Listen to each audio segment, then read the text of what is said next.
नए जमाने के ससुराल में पुराने जमाने का किचन। तान्या और अर्जुन आराम से सो रहे थे। अचानक ही उनके घर की घंटी बजती है, जिसके चलते सुबह के वक्त तान्या की आंखें खुलती हैं और वो अर्जुन को हिलाते हुए कहती है, अर्जुन क्या हो गया है तुम्हें? इतनी देर से घर की घंटी बजी जा रही है, तुम मुंह के उठने का नाम ही नहीं ले रहे हो। जाओ जाकर देखो कौन आया है। ओहो, मुझे क्यों उठा रही हो? नींद से तुम खुद ही जाकर देख लो ना, कहीं तुम्हारी कोई सहेली तो नहीं आ गई इतनी सुबह सुबह। ये सुनते ही तान्या नींद में आंख मसलते हुए उठती है और दरवाजा खोलती है। दरवाजे पर कोई और नहीं बल्कि उसकी माँ होती है। मुझे तो ये लगा था कि तू आज दरवाजा खोलने ही नहीं वाली। इतनी कौन सी गहरी नींद में सो रही थी जो तुझे ये घंटी बार बार बजाने पर भी सुनाई नहीं दे रही थी? माँ? अरे इतना बड़ा मुंह फाड़ कर माँ क्यों बोल रही है? मैं यहीं पर हूँ, धीरे धीरे माँ बोलेगी तो मुझे सुनाई दे जाएगा। बहरी नहीं हूँ मैं। शोभा इतना बोलते हुए घर के अंदर आ जाती है। तभी कमरे से अर्जुन भी उबासी लेते हुए उठकर बाहर आ जाता है। ये मैं क्या देख रही हूँ? ये लड़का कौन है तान्या? ये सब क्या चल रहा है? तूने तो मुझे फोन पर कहा था कि तू अकेले रहती है। माँ बैठो तो सही, मैं आपको बताती हूँ। तान्या घबराते हुए अपनी माँ शोभा से कहती है, दरअसल माँ बात यह है कि मैं और अर्जुन हम दोनों यहाँ लिव इन में रह रहे हैं। लिव इन में रहने का क्या मतलब है? तुम दोनों ने शादी कर ली है क्या? नहीं माँ, शादी नहीं की है, लेकिन शादी की तरह हम एक दूसरे के साथ रह रहे हैं। तान्या, क्या तू इसलिए यहाँ पर अकेली रह रही थी कि एक गैर मर्द के साथ, जिसके साथ तूने अभी तक शादी भी नहीं की? तुझे तो शर्म आनी चाहिए, तूने तो हमारी नाक ही कटवा दी। माँ इसमें कोई बुराई वाली बात नहीं है, आजकल ये सब नॉर्मल हो गया है। आजकल के बच्चे लिव इन रिलेशनशिप में रहकर एक दूसरे को समझते हैं और बाद में शादी करते हैं। मैं तो समझ ही नहीं पा रही हूँ कि तुझे कैसे समझाऊं। चल तुझे इतनी समझ नहीं है तो कम से कम इस लड़के में इतनी समझ होनी चाहिए कि ये तेरे साथ शादी करके रहता। ये सुनते ही अर्जुन भी मौके पर चौका मार ही देता है। ऐसी बात नहीं है माँ, मैं तो इसे कहा था कि शादी करके रह लेते हैं, लेकिन इसने मेरी सुनी ही नहीं। मैं तो खानदानी लड़का हूँ, मैं शादी करने के लिए तैयार हूँ अगर आपको मैं पसंद हूँ तो। अगर ऐसी बात है तो फिर ठीक है, पहले मैं तुम्हारे माता पिता से मिलूंगी, उसके बाद तय करूंगी कि मुझे तुम्हारे घर बेटी देनी है या नहीं। ये सारी बातें सुनने के बाद तान्या हैरान हो जाती है, क्योंकि इतनी जल्दी तो उसने शादी की सोची ही नहीं थी। लेकिन माँ कहाँ मानने वाली थी। अगले दिन शोभा अर्जुन के घर उसके माता पिता से मिलने पहुंची। कितना सुंदर और कितना बड़ा मॉडर्न जमाने का घर है। ये तो सच में ही बहुत सुंदर नजर आ रहा है। मेरी बेटी ने तो बहुत ही अच्छे खानदान का लड़का ढूंढा है। अरे बहन जी, कब से आपने कुछ भी नहीं लिया? चाय कॉफी कुछ तो लीजिए। हाँ बहन जी, बिल्कुल। दरअसल मैं आपसे यहाँ अपनी बेटी और आपके बेटे के रिश्ते की बात करने आई थी। वो दोनों एक दूसरे को बहुत पसंद करते हैं और फिलहाल तो साथ में ही रह रहे हैं। हाँ बहन जी, आपने बिल्कुल सही कहा। आजकल तो बच्चे अपनी ही पसंद देखते हैं और फिर मुझे तो आपकी बेटी पसंद है। अगर आपको हो तो रिश्ते की बात को आगे बढ़ाएं। ये सुनते ही शोभा बहुत खुश हो जाती है और अपनी बेटी के रिश्ते की बात करते करते वो शादी की तारीख भी निकाल लेती है। फिर तो किसी चीज की परेशानी नहीं है और देरी भी नहीं करनी चाहिए। चट मंगनी पट ब्याह कर देते हैं, उसके बाद फिर ये बाहर रहे या इस घर में रहे, उनकी खुद की मर्जी है। शोभा के ये कहने पर गायत्री उसकी बात मान लेती है। बहुत जल्द अर्जुन और तान्या की शादी हो जाती है और तान्या शादी करके अपने ससुराल आ जाती है। मुझे तो यकीन ही नहीं हो रहा अर्जुन, इतने बड़े घर का बेटा है। जैसे माँ ने बताया ये घर तो बिल्कुल वैसा ही है, बिल्कुल मॉडर्न और हाई फाई क्लास। बहू तुम बहुत ज्यादा थक गई होगी, जाओ जाकर अपने कमरे में आराम कर लो। गायत्री के कहने पर तान्या अपने कमरे में जाकर आराम करती है। शाम के वक्त जब वो तैयार होकर बाहर आती है तो देखती है बड़ी सी डाइनिंग टेबल पर बहुत ही सारे पकवान लगे होते हैं। अपने ससुराल आकर तो बिल्कुल ऐसा लग रहा है जैसे मैं किसी राजा की पत्नी हूँ और मेरे लिए शाही खाना लगवाया गया हो। क्या बात है बहू, खुद से क्या बातें कर रही हो? चलो यहाँ पर आ जाओ और तुम भी खाना खा लो। शादी के चलते बहुत थक गई होगी, थोड़ी बहुत थकान उतरी या नहीं? जी माँ जी, मेरी तो सारी थकान उतर गई। आखिर इतना अच्छा ससुराल जो मिला है। वैसे आज तो मेरी पहली रसोई की रस्म होनी चाहिए थी, फिर आपने ये खाना क्यों बनाया? अरे अभी तो तुम नई नई आई हो, पहले आराम से इस पूरे घर को घूम लो और कुछ आराम कर लो। उसके बाद तो जिंदगी भर तुम्हें इस घर के चूल्हे चौके को देखना है। गायत्री की बात सुनकर तान्या बहुत खुश होती है। शुरू के कुछ दिन वो आराम से अपने कमरे में अपने पति के साथ एंजॉय करती है। कभी कभी उसके साथ बाहर घूमने भी चली जाया करती और घर आकर स्वादिष्ट खाने का मजा लेती। मेरे ससुराल में तो बहुत ही स्वादिष्ट खाना पकाया जाता है, सब लोग अच्छा खाना पसंद करते हैं। फिर मैं भी कौन सा कम हूँ, मैं भी अच्छा खाना बनाती हूँ। बस एक बार मेरी पहली रसोई की रस्म होने दो, उसके बाद तो सब लोग मेरे फैन हो जाएंगे। अब धीरे धीरे काफी दिन हो जाते हैं और तान्या काफी आराम कर चुकी थी। आगे से तान्या ने ही अपनी सास से कहा, माँ जी, जब से मैं आई हूँ इस घर में आपने मेरी पहली रसोई की रस्म नहीं करवाई। आप मेरी पहली रसोई की रस्म कब करवाने वाली हो? अरे बहू, मैंने तो ये सोचा था कि थोड़े दिन तू आराम कर लेगी तो तुझे अच्छा लगेगा। खैर, अगर तुझे अपने ससुराल की जिम्मेदारी खुद उठानी है तो मैं तुझे जिम्मेदारियों से दूर नहीं करूंगी। आज मैं तेरी पहली रसोई की रस्म करवा ही देती हूँ। चल, मैं तुझे रसोई दिखा देती हूँ। गायत्री ऐसा कहकर तानिया को अपने घर की रसोई में ले आई। जैसे ही तानिया रसोई में कदम रखती है उसके होश ही उड़ जाते हैं। बहू, ये हमारे घर की रसोई है, अच्छी है ना? हमारी पुश्तैनी रसोई है। इस घर में आई हुई हर औरत ने इसी रसोई में अपनी पहली रसोई की रस्म की है। अब तुम्हें भी इसी रसोई में अपनी पहली रसोई की रस्म करनी है। और हाँ, जो भी बनाओगी अच्छा और स्वादिष्ट ही बनाना, नहीं तो तुम्हें आज के मेन्यू की मैं रेसिपी दे देती हूँ। मेरी सास को मेन्यू रेसिपी की पड़ी है, लेकिन ये नहीं पड़ी कि आजकल के जमाने की बहू इस पुराने जमाने की रसोई में कैसे खाना पकाएगी। चारों तरफ मिट्टी का ही सामान दिख रहा है, यहाँ तो कुछ भी नए जमाने जैसा है ही नहीं। ऊपर से गैस चूल्हा तक नहीं है। अरे, गैस चूल्हा तो बहुत दूर की बात है, यहाँ तो गैस स्टोव भी नहीं है, मिट्टी का चूल्हा है। गायत्री वहीं खड़े होकर उसे सब कुछ बताना शुरू कर देती है। पहले तुम्हें पूरी रसोई में मिट्टी के लेप से लिपाई करनी है, उसके बाद लकड़ियों से चूल्हा जलाना है और फिर खाने में आज भरमा बैंगन की सब्जी, पूरी, पनीर का भरता, मसाला करी भिंडी बनानी है। साथ में पानी के हाथ की रोटी भी बना लेना। हमारे घर में सभी को पानी के हाथ की रोटी बहुत पसंद है। वैसे तो रोजाना 2 तरह की सब्जी बनाई जाती है, लेकिन आज हमारी पहली रसोई की रस्म है तो एक एक्स्ट्रा में ही सही रहेगा। एक्स्ट्रा तो पता नहीं, लेकिन ऐसा लग रहा है आज मेरा हलवा बनने वाला है। हे भगवान, ऊपर वाला ही आज मुझे बचाए। तान्या के सांस तो चली जाती है, लेकिन वो रसोई के चारों तरफ मिट्टी के बर्तन, मिट्टी का सामान देखकर बहुत ज्यादा परेशान हो जाती है। कहाँ तो मैं इलेक्ट्रॉनिक चीज इस्तेमाल करने वाली और कहाँ ये पुराने जमाने की रसोई। क्या नहीं सोचा था मैंने अपनी पहली रसोई के बारे में, लेकिन यहाँ तो लग रहा है जैसे मैं अब कुछ भी नहीं बना पाऊंगी। तान्या मिट्टी का लेप लगाना शुरू करती है। इसके बाद वो लकड़ी लेकर चूल्हा जलाती है। उफ, ये चूल्हा तो जलने को ही नहीं बोल रहा है। आज तो मैं बहुत ज्यादा परेशान हो रही हूँ। इस तरह तो मैंने कभी भी रसोई में काम नहीं किया। ऊपर से ही मिट्टी के बर्तन जल्दी से गर्म भी नहीं हो रहे हैं। आग जलते जलते तान्या की आंखें भी लाल होने लगी थी। धुआं उसकी आंख और मुंह में जा रहा था। हे भगवान, अब मैं क्या करूँ? मुझसे तो ये एक सब्जी नहीं बनाई जा रही, बाकी की सब्जी कैसे बनाऊंगी? और अभी तो पूरी और रोटी भी बनानी है। तान्या इतनी ज्यादा परेशान थी कि वो कुछ समझ ही नहीं पा रही थी। उससे जैसे भी उल्टा सीधा हुआ उसने बना दिया। जो उसने बनाया वो सभी खाने की टेबल पर उसने लगा दिया।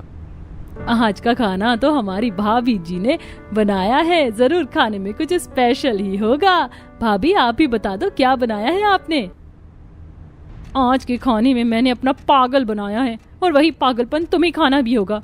अब कैसे बताऊं इन लोगों को कि जो भी मैंने बनाया बस राम ही बताए कैसा बनाया है। घर के सभी सदस्य एक एक के बाद आकर खाने की टेबल पर बैठ गए। सभी ने धीरे धीरे करके सब्जियों के ऊपर से प्लेट्स हटाई। सब्जी की हालत देखते ही सब दंग रह गए।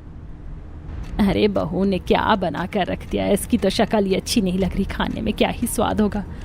अरे मैं तो भूल ही गई थी, ये बहू शहर की है ना कि गांव की, जिसे चूल्हा चौका करना नहीं आता होगा। लगता है भाभी को नए जमाने के ससुराल में पुराने जमाने का किचन रास नहीं आया, तभी तो खाना ऐसा बेस्वाद लग रहा है। लगता है आज तो मुझे बाहर से कुछ खाना होगा। जिस खाने में जलने की बदबू इतनी आ रही है वो खाना पता नहीं कैसा होगा। ऐसा बोलता हूँ कि मैं बाहर से खाना खाकर आ गया हूँ, तभी इस खाने से बच पाऊंगा। खाना देखते ही सब लोग बस उसे देखते ही रह गए। तभी तानिया बोल पड़ी, अरे आप लोग कुछ ले क्यों नहीं रहे हैं? खा लो, मैंने बहुत मेहनत से आप सभी के लिए खाना बनाया है। बहू, लगता है तुम्हारी माँ ने तुम्हें गोल रोटी और साफ रोटी बनाना नहीं सिखाया, तभी तो ये रोटी बिल्कुल कोयले की तरह नजर आ रही है। तुम भी ऐसे ही रोटी खाकर बड़ी हुई हो क्या? नहीं बाबूजी, ऐसी बात नहीं है। मैं शहर में बहुत अच्छा खाना बनाती हूँ, लेकिन वहाँ पर जो अच्छा खाना बनाना जानता हो उसके हाथों से ऐसा खाने का नाश देखकर तो मैं बिल्कुल नहीं कह पाऊंगा कि तुम्हें अच्छा खाना बनाना आता भी होगा। बस मेरा तो पेट भर गया है, मैं जा रहा हूँ अपने कमरे में सोने। तुम्हें तुम्हारा खाना मुबारक हो। अपने ससुर की आवाज सुनकर तानिया हैरान हो जाती है। वो कुछ कह ही नहीं पाती। ऐसे ही धीरे धीरे सभी लोग टेबल से उठकर अपने अपने कमरों में चले जाते हैं। गायत्री जाते हुए अपनी बहू से कहती है, कोई बात नहीं बहू, कभी कभी ऐसा भी हो जाता है। कल रसोई मैं खुद ही संभाल लूंगी, तुम परेशान मत होना। गायत्री इतना कहकर कमरे में चली जाती है। उसके बाद जाते ही बेचारी तान्या फूट फूट कर रोने लगती है। मैंने इतनी मेहनत से सभी के लिए खाना बनाया था, लेकिन किसी ने भी नहीं खाया। ये खाना भी उस लायक नहीं कि खाया जाए। मैं अपनी पहली रसोई की रस्म में इतना बुरा खाना बनाऊंगी, मैंने कभी जिंदगी में नहीं सोचा था। तान्या को रोते हुए अपने पास से ही सारी बातें करते हुए अर्जुन सुन लेता है। वो उसे प्यार से समझाता है। अरे इस बात पर रोने की क्या बात थी, कभी कभी ऐसा हो जाता है। तुम शहर में इलेक्ट्रॉनिक चीज इस्तेमाल करती हो तो कुकिंग बहुत अच्छी होती है। कोई बात नहीं, मैं समझ सकता हूँ। तुमने पहले पुराने जमाने की रसोई कभी नहीं देखी होगी, है ना? लेकिन यहाँ तो यही रसोई है और ये तुम्हारी और हमारी अब पुश्तैनी रसोई है, इसलिए तुम्हें इसी में काम करना होगा। अर्जुन ऐसा बोलकर वहां से चला जाता है, जिसके बाद तान्या अगले ही दिन सुबह दोबारा से अपने नए जमाने के ससुराल की पुरानी जमाने वाली रसोई में जाती है, जहां वो फिर से वही सभी के लिए स्वादिष्ट नाश्ता बनाने की कोशिश करती है। अब चाहे कुछ भी हो जाए, मैं पूरी कोशिश करूंगी सभी के लिए नाश्ता बनाने की। इस तरह धीरे धीरे बेचारी तान्या मिट्टी के चूल्हे पर लिपाई करने के बाद उसे जलाती है और उस पर अपने शहरी पकवान बनाने की कोशिश करती है। इस बार वो पहले से अच्छा बना लेती है, जो देखने में भी अच्छा होता है और खाने में भी स्वादिष्ट लगता है। अब तो मुझे थोड़ा सा स्वाद ठीक लग रहा है। इसका आज तो ससुराल वाले सब खुश हो जाएंगे, बड़ी मेहनत से जो मैंने उनके लिए इतना सारा कुछ बनाया है। नाश्ते की टेबल को पूरी तरह भरी हुई देखकर घर के सभी लोग बहुत खुश हो जाते हैं। इस बार उन्हें नाश्ते में शहर की कुछ अलग अलग चीज खाने को मिलती है। ओहो, ये तो चीज सैंडविच है। ये चीज सैंडविच भाभी आपने चूल्हे पर कैसे बनाया है? बस मैंने थोड़ी सी टेक्निक आजमाई और इसको बना दिया। तुम्हें खाने में कैसा लग रहा है? सच कहूँ तो बहुत ही स्वादिष्ट है। आपने तो बहुत अच्छी कुकिंग की है आज। मेघा के मुंह से तारीफ सुनकर तान्या खुश हो जाती है। वहीं गायत्री और मनोज भी उसकी तारीफ करते हैं। बहू, लगता है पुराने जमाने की रसोई में खाना बनाना सीख लिया है तुमने। आज तुमने आलू के पराठे और ये दही बहुत स्वादिष्ट बना के रखा है। बहुत बहुत शुक्रिया पिताजी, आज आपने आखिर मेरी तारीफ कर ही दी। आखिरकार अब लग रहा है कि तुम इस घर की रसोई को लेकर इस ससुराल को समझ पा। भले ही हम लोग आज के जमाने के हैं, आज की आधुनिक चीजों के चलते हम उन चीजों में ढल चुके हैं, लेकिन आज भी हमारा खान पान पुराने जमाने के हिसाब का है। इस तरह तान्या बहुत खुश होती है, लेकिन उसकी खुशी ज्यादा दिन टिकने वाली नहीं थी। बहुत मुश्किलों से उसने सुबह का नाश्ता बनाया था, लेकिन अब तो रोजाना उसे ही बनाना था। जब भी वो पुराने जमाने की रसोई में कुछ बनाने जाती तो कभी सिलबट्टे पर मसाले पीसने से उसके हाथों में जलन होती, तो कभी चूल्हे की जलती लकड़ी हाथ पर लग जाती। ओए होए होए, भगवान, मेरा तो हाथ जल गया, मुझे बहुत दर्द हो रहा है। रोज रोज ये चूल्हे पर खाना पकाने में बहुत दिक्कत हो रही है, ऊपर से तो आज ये लकड़ी भी नहीं जल रही है। तान्या इतना ज्यादा परेशान हो चुकी थी कि बस अब उसे बर्दाश्त नहीं हो रहा था। ऊपर से घर वालों की फरमाइश भी खत्म नहीं हो रही थी। बहू, रोजाना तो तुम रोटी सब्जी सब बना ही देती हो, लेकिन सब्जी खाकर मैं थोड़ा बोर हो गया हूँ। तो तुम क्या मेरे लिए सिलबट्टे की तीखी तीखी चटनी बना दोगी? मनोज के कहने पर तान्या उसे मना नहीं कर पाती। ठीक है बाबूजी, अभी बना कर लाती हूँ। तान्या रसोई में जाती है और चटनी पीसना शुरू कर देती है। चटनी पीसते पीसते उसके हाथों में बहुत ज्यादा जलन होने लगती है और उसके हाथों पर लाल लाल दाने भी पड़ जाते हैं। मेरे तो हाथ में बहुत ज्यादा दर्द हो रहा है। ऊपर से ज्यादा मसाला पीसने से मेरी हाथों में मिर्ची भी लग गई है। इन घर वालों को तो बस खाने से मतलब होता है, इन्हें ये नहीं पता कि पुराने जमाने की रसोई में कितनी परेशानी होती है। अगर यहीं पर मिक्सी होती तो ये झटपट पिस जाती। तान्या इतनी ज्यादा परेशान हो जाती है, वो हार कर एक दिन अर्जुन से बोलती है। अर्जुन, बहुत हो गया। तुम जानते हो मैं शहर की पढ़ी लिखी समझदार लड़की हूँ। मैंने आज तक ऐसी रसोई कभी नहीं देखी, फिर भी मैंने तुम्हारी बात समझकर सबके लिए इतने पुराने जमाने की रसोई में खाना बनाया, लेकिन अब मैं और नहीं बना सकती। तुम इस पुराने जमाने की रसोई को ठीक करवाओ। तुम पागल हो गई हो क्या? जो रसोई हमारी पुश्तैनी रसोई है, तुम उसे ही बदलने की कोशिश कर रही हो? ऐसा तो कभी भी नहीं हो सकता, सपने में भी नहीं हो सकता। माँ बाबूजी इस बात पर नहीं मानेंगे। तान्या को यह सुनते ही बहुत तेज गुस्सा आता है और वो गुस्से में बोलती है, अगर ऐसी बात है तो फिर ठीक है, मुझे इस घर में रहना ही नहीं है। मैं जा रही हूँ इस घर को छोड़कर। तुम रहो यहाँ, क्योंकि यहाँ किसी को भी मेरा दुख दर्द दिखाई नहीं देता, और जो परिवार मेरा दुख दर्द नहीं समझ सकता वहाँ मेरा कोई महत्व नहीं। तान्या ऐसा कहकर अपने ससुराल से अपना सामान लेती है और शहर में वापस आकर रहने लगती है। उसके जाने के बाद कहीं न कहीं अर्जुन परेशान होकर अपने माता पिता को समझाता है। माँ, पिताजी, मेरी बात का बुरा मत मानना, मैं कुछ गलत नहीं कह रहा, बस जमाने के साथ चलती हुई चीजों को लेकर कह रहा हूँ। हमारे घर की रसोई बहुत ही पुराने जमाने की है, जिसमें औरतों को काम करने में बहुत कठिनाई होती है। आज का जमाना कितना आगे निकल गया है, मिक्सी मशीन सब कुछ आ गया है। इसी के साथ ऑटोमेटिक गैस चूल्हा भी आ गया है। मैं सोच रहा था कि क्यों ना रसोई को बदलकर नई जमाने की रसोई बनवा देते हैं। ये सुनते ही पहले तो मनोज बहुत गुस्से में हो जाता है। अरे, आज तुम्हें यह रसोई पुराने जमाने की लग रही है। कल को जब हम और ज्यादा बूढ़े हो जाएंगे तो पुराने जमाने के समझकर हमें भी उठाकर घर से बाहर फेंक देना। अरे, दिक्कत ही क्या है इसमें? रसोई में औरतों को खाना ही तो बनाना है। मनोज की आवाज सुनते ही कहीं ना कहीं गायत्री को भी एहसास होता है और वो कहती है, आपने तो कितनी आसानी से कह दिया कि औरतों को रसोई में खाना ही तो बनाना होता है। आपको पता है कितने सालों से मैंने उस रसोई में परेशानी उठाई है, लेकिन आज तक चूं तक नहीं किया, बस इसीलिए क्योंकि मैं अपनी पुरानी परंपराओं को लेकर चल रही थी। लेकिन आज के जमाने की लड़कियां कहाँ लेकर चल पाएंगी, और इसी तरह आगे ये वंश चल भी नहीं पाएगा। कहीं ना कहीं गायत्री की बात सुनकर मनोज को भी इस बात का एहसास होता है। उनकी रसोई बहुत ही ज्यादा पुरानी है, जिसके चलते वो रसोई को बदलवाने का फैसला लेते हैं।